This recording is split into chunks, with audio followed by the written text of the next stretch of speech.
Alright, welcome to the second activity of our second Fusion tutorial. Right now we are going to be reverse engineering a glass bottle, and the reason we're doing that is because we don't know the dimensions of the bottle itself, right? So what can we do? Well, hopefully you would have downloaded the image of the glass bottle from the tutorial resources. If not, you can always Google an image, save that image, it's all the same. Anything that has a beer bottle with a very clearly defined side profile will work for this demonstration. Anyways, what we can do here is we can, in a new fresh design, select the canvas option here, right? If you can't find it here, go to insert, select canvas, and now you can actually insert images into your design itself. You can select them from previous designs that you may have had, but in this case you're a beginner, so you probably won't. But for now, let's just insert from our computer. So we select this button here. This will bring up your file explorer. In this case, you want the beer bottle PNG. So I'm going to select that, open that. And now what I want to do is align it to the correct face. In this case, I'm looking at it from the front, right? That's why I can see the sides. So I'll select the front face, which is between this blue and red axis here. Now you can see it's already put my image in the center. That's great. But it looks a little bit small for my liking, so I'm just going to scale this up a little bit. And the way we can do that is we can actually use these little toolbar handles here, right? If I want to scale it up uniformly, I can select this edge one, click and drag, and you can see how it scales up, right? And this number is just representative of a basically a factor, right? So 1.6 would be 160% scale. But anyways, I'll just increase it to any size. It doesn't matter for now, don't worry. If we also want to, let's just say, position this more upwards, we can select this arrow and we can drag this up and down, right? Now I want this bottom part to be in line with my bottom face. So what I'll do is I'll go to front view from my view cube and I'll drag this up, and oops, I can't see anymore, don't worry. I will use middle click to drag and pan my camera, and I'll just bring it up to somewhere that looks fine, right? So you can see my bottom here is in line more or less with the red axis. And with that, we're happy. We'll hit OK if you want to. Just so I can show you, if you want to flip things, you can flip them using these icons here, or this one there. If you do a horizontal flip, it just flips it, mirrors it on the z-axis. If you want to do a vertical flip, make it upside down, you can do so this way. We don't need to do it in this case, so it's fine. You can also adjust the opacity, but leave it at 50 for now. We'll hit OK.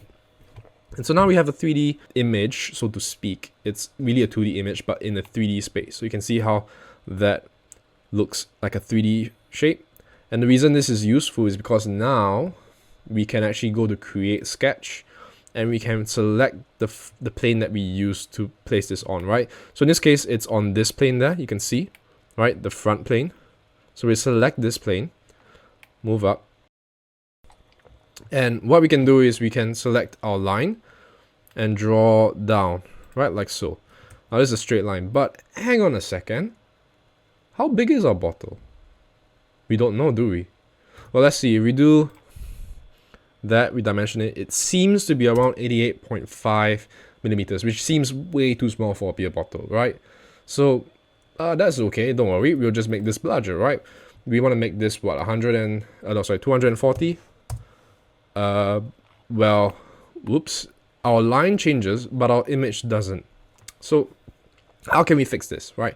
I can't scale the curves and everything. It would be a hassle. So let's not do it this way. Instead, let us go back to before we created the sketch. Now, if you want to make changes to your canvas, you can always go down to this drop-down menu here, right click on it, edit canvas, but in this case what we actually want to do is calibrate it, right? So we're going to calibrate it, and what calibration does is, it basically means make this size. So we're going to select the bottom. We'll try to keep it in the middle as much as possible, but it doesn't have to be very precise. So we'll select the first edge here by left clicking. We'll move this up, and we'll select the top edge somewhere in the middle there, right? So like there. And you can see this gives us a dimension, and like we did before, it's around 88. That's correct. We anticipate it's going to be 88, but we actually want it to be 240. So let's try that. Let's put 240 and look what happens when I hit enter. It's scaled up. Now, this image in our 3D space, at least, is 240 millimeters long from the bottle of the from the bottom of the bottle to the very top of the bottle, and that's how we can use to calibrate. And the reason I'm telling this is because if you don't know the size of real world objects, let's just like look to the nearest thing that you can see, right? A pen, a pencil, doesn't matter. You don't have the CAD file. What can you do? Take a ruler or any measuring tool, place it next to it, take a picture, import it into Fusion, use the ruler as a point to calibrate, and the rest of your object should be at least close enough of an approximation to the real size in the real world. Okay, but now if we look at our origin, and I'll just show it, you can see we've moved it, right? Because it expands out from the center. Now how can we edit it? We want to move it back up. That's easy. Again, right click, edit canvas, and we can drag this up to somewhere. This is a bit too high. You can see if I drag this, it's kind of not letting me fine tune it. The reason for that is because I'm zoomed out very far right now. If I zoom in, you see I have a little bit more control. So 80, 75, now I can do it in the 5mm increments. That's great. I'll hit OK. And now I'm back to where I wanted, and my image is scaled correctly. Okay. In this case, I'll hide my origin because I don't need it. And now we can begin to do the create sketch. I'll select the front plane, which is this one here. Don't forget. Select that. And now if we draw a line from the very bottom of the origin to the very top, somewhere around there, you can see it's more or less 240, right? In this case, I'll just do 240 because I want it to be 240. So with that line drawn, we're happy. What we can do is we can then create another line, and we will start from the top here. We'll just draw this out to just about somewhere there. Let's just do 10.5, right? So 10.5, we hit enter. We've got a line there. I'm just going to drag this so that it doesn't get in the way. I'll move back down, holding middle mouse click to move. Again, use another line. Draw it up to about there. So let's just give that a 27, right? Actually, no, we want this to be in line with this, and I'll show you why later. So we hit escape to unlock it, and we can see it's around 31. Let's just do 31, right? Again, doesn't have to be very precise. Hit enter. And the reason we do this is because now you can actually draw the shape of our bottle, right? So let's do that. We'll do line. We'll draw up this way. Somewhere there, 120 is fine. And now let's just take our own sweet time and draw lines all around. Of course, now that's stupid, right? So Control Z. We want to have a smooth curve. We don't want to have jaggedy lines. That's horrible. So how can we do that? Well, there's a very cool tool in Fusion which is called the Fit Point Spline. Now, if we select the Fit Point Spline, what happens is we can select this point. We're going to select another point, kind of like if we just drew it straight. And watch now as I move to the next point. Watch the green line. You see how that changes? So not the green line, the black line. It curves, organically curves to the next point. So if I put one more point there, you can see how it starts to curve. Now, as a general rule of thumb, you want to try and keep the number of points to a minimum. There's always a trade-off, right? The more points you have, the more curved and more precise it would be. But it's a glass bottle, it doesn't need to be very precise. So I'll just place it somewhere around here, like so. And don't worry, we can always go back and change this. I'll show you later.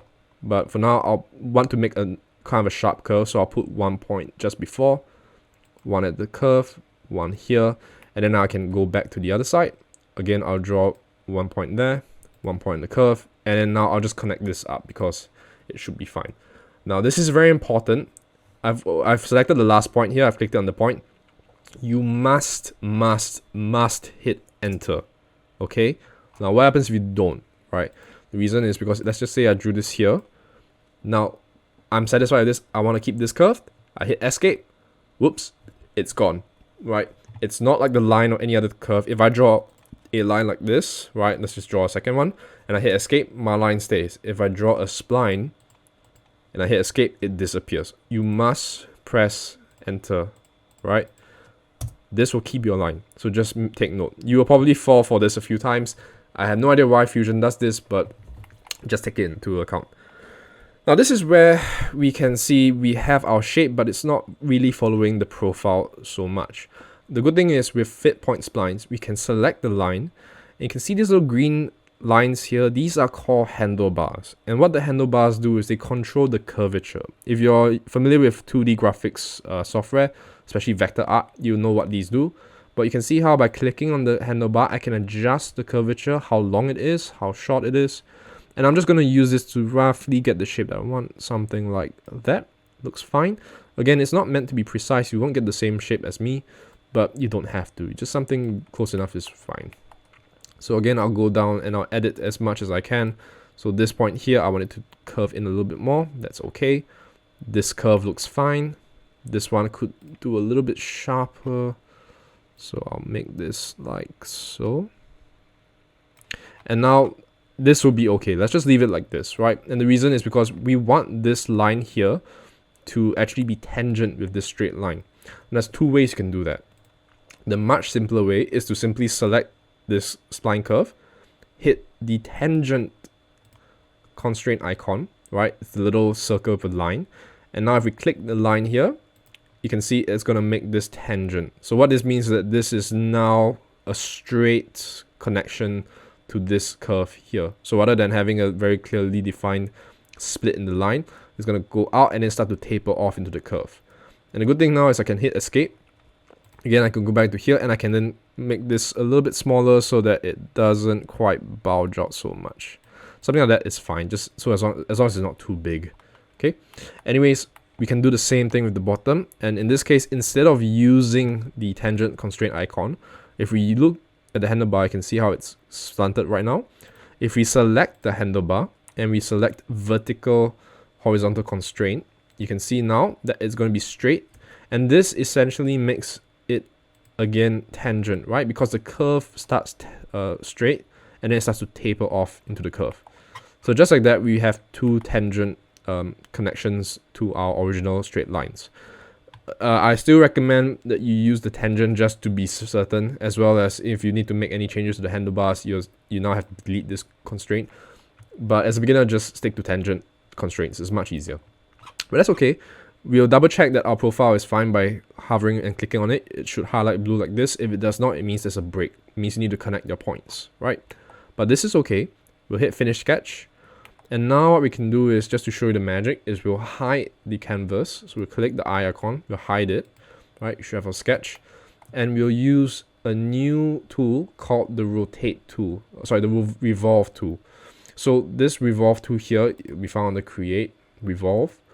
If we select this profile here, right, it's already selected, but let's just say it wasn't. We select the profile. We select the axis. And the axis is basically just telling it which way to revolve. In this case, we want it to be this axis, so we select the middle line here. And just like that, you have your bottle. Now, by default, it should usually do a 360-degree revolution, but you can always do full. Instead, this will guarantee it's 360. You can do partial, and you can tell it maybe I only want it to be 180. You know, I want to make like a beer bottle sign or something, right? You can always do it this way. We'll stick to full for now because we want to make the full bottle. And we'll hit OK. And now, just like that, we have effectively reverse engineered a very curved, complex shape, like a beer bottle, without any dimensioning whatsoever, right? We started with an image, we made a few sketches, and now we have a model that is dimensionally accurate, at least more or less, to the real world object. So if this, it's actually more or less kind of done. What we can do now first is to give this bottom edge a bit of a fillet to make it smoother. And that's the reason why I made it straight. So again, we'll press F for fillet, select this edge, and we'll just give this a 10mm fillet. That looks fine. We'll hit OK. And then what we'll do is we want to make this a real glass bottle, as in we have a hole for we have a hole that we can drink from. So I'm sure you know we can use the shell. And again, we're going to select the top. Oh no, we've selected the whole thing. Why is that? Because of this little buddy here, tangent chain. Tangent chain just means to chain the selection. But we don't want that. So we're going to uncheck this for now. So unselect the selection of our face and body. Now when we select, with this unchecked, if we go to select just the top, you can, you see. So in this case, you can give your glass bottle any thickness you want. I'm just going to try a 2.5mm shell. That looks okay. I'm going to hit OK. And you might be wondering, hey, but did it really shell? Is it really hollow? Again, a very easy way to check is to go into section analysis, and you can see just like that, our bottle is shelled, right? It's great. So we'll hit cancel. And we have the shape of our beer bottle. That's great. Now, what happens then if we actually want to have it not look so horrible, right? It's gray. What have you ever seen a bottle that looks like this? I mean, this looks more like an aluminium or steel bottle that you buy at some hippie shop. Now I'm going to introduce you to something really cool called appearance, right? And now appearances we'll use a lot more, especially for rendering in the future tutorials. But for now, I'll just give you a very short demonstration. If we press A, shortcut A for appearance, you'll bring up this toolbox here. Alternatively, what you can do is you can go into modify, drop down here, appearance, you can see the shortcut, select that. And now we have our appearance library. Okay, don't be intimidated. All this means is apply to is the bodies or the faces. We're telling Fusion we want to apply either to a face or the entire body, right? That's all it means. In this case, by default, it usually is the body. And by default, most designs would have a satin finish, this one here. Don't worry about that. Now, the library is where the magic happens. This has a whole bunch of different textures and colors and whatever appearances that you may want. The best way to look for them is to just go into the box here and type in the material you want. In this case, I'm just going to go with glass because I know it's glass. And here in the appearance library, you can select that. And it gives us a few different options, right? There's glass frosted, there's blue, whatever. In this case, I'm just going to go with a very simple clear glass.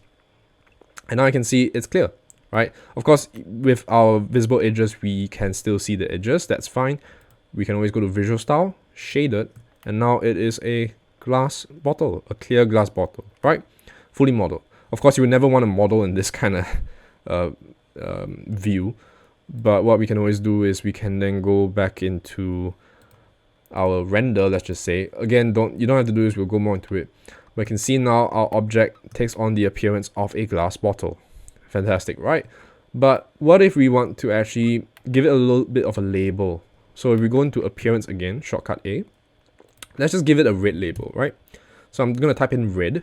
And it doesn't matter, you know, you're not actually going to make this out of like aluminum or whatever. So I'm just going to select this one here. But watch, right? If I click and drag, it's going to make the whole thing red. Now this is where I mentioned the bodies or faces. We want only one face here to be selected as red. So I'm going to select the whole body again, make this clear. I'm going to select faces. I'll select just this face here, right? The cylindrical portion. Click and drag my red appearance. And now only that part of the face gets wrapped around, right? So if you look at it, if I go back into my render workspace, now we have a glass bottle with a red label all around it. See? So that's pretty cool. And as you start to play around with surfaces and, you know, subdivisions and blah, blah, blah, you can actually make some pretty cool designs. You can even wrap a custom decal over it. What I can go into the render workspace and I can select decal. Alright, I'll insert from my computer in this case. I think I have one. Yeah, I do. Select this. And just like that, I have a little beer bottle decal that will now wrap to my surface. See how that's wrapping around the edge? Pretty cool, right? So I can scale this, I can move this, and just like that. Okay. I've got my beer bottle with a nice wrap. So this is a very just quick introduction into appearances. Don't worry about all this. We'll go into far more detail in another tutorial, okay? But for now, that's it. It's really cool. What we can do is we can go back to our design workspace.